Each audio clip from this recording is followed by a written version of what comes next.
Ilana Lipowicz, liar. I woke up with half my face tilting off the bed. The dip in the mattress behind me was perfectly still, and I knew that this time I would have time to construct a story. I'm a bad liar on the spot, and I'm creative. The most that you can usually come up with is a fake sister or a childhood injury. I won't say that my parents are dead. I won't say I'm a zoologist or a concert violinist instead of that boring thing that I actually am.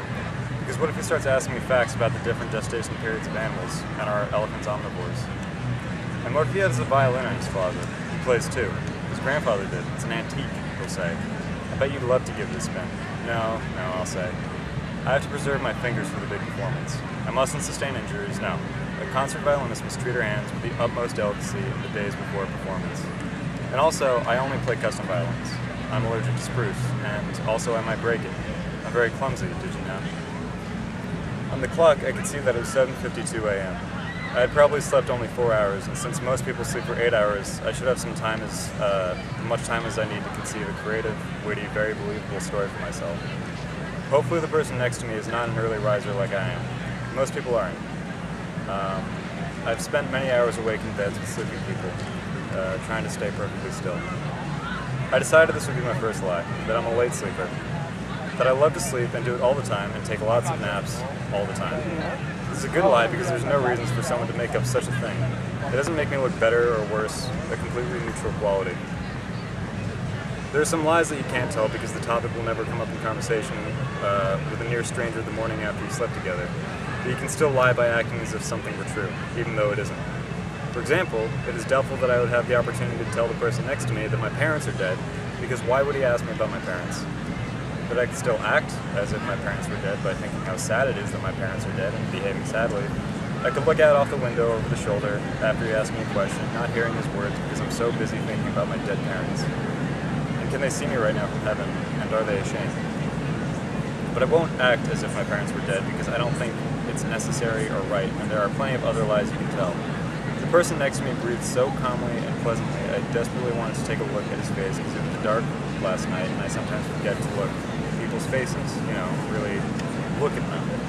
But I didn't dare turn over because what if he woke up? I hadn't gotten my story yet. I have an idea that I'd be from New Mexico. I'd know that Albuquerque is in New Mexico, and that should be enough if he has any more questions. I'll make sure to mention how cold it is here in New York. I do like the snow though, I'll say, so he doesn't think that I can't handle lots of different weather. My grandfather was a firefighter pilot in World War II. This is pretty self-explanatory, I think, and it gives me an inherited warrior quality. Like I would be pretty good on a sports team. Like if we were playing co-ed softball and all the boys were chosen already, I'd be a pretty good bet for the next pick. I used to collect comic books and I started making my own. I once wrote about a snake girl villain who swallowed whole all the people she killed. I once built a boat and won a race. I once got buried under the snow for a whole hour while skiing in the Alps and got rescued by a dog. I make my own scented candles. I saved a cat from getting hit by a car. I can sew up that tear in your shirt, no problem. The person next to me coughed. This was it. He shifted around a little, and I felt him turn over. He was completely still, examining me. I hope he couldn't tell I was awake. I held my breath. Oh shit. Before I had time to stretch and appear to become aware of my surroundings, he was shaking me violently, trying to wake me up. I'm up. Oh, sorry. I just saw the clock and I really have to run. I'm really sorry about this, but I'm supposed to be at the airport in like an hour. Oh, that's okay. I smiled nicely. Where are you going? Austin. My brother's getting married. Oh, lucky you. I'd love to be somewhere warm right now. I'm not built for this kind of cold. My dumbass brother has to have an outdoor wedding. It's going to be hot as balls and I have to wear a tux. You'll get used to it. I got used to the snow. Actually, kind of like it. I'm from New Mexico, you know. He ran into his bathroom. Albuquerque. He turned on the shower. I listened for a while for the sounds of bottles cracking open. Did he use shampoo or conditioner?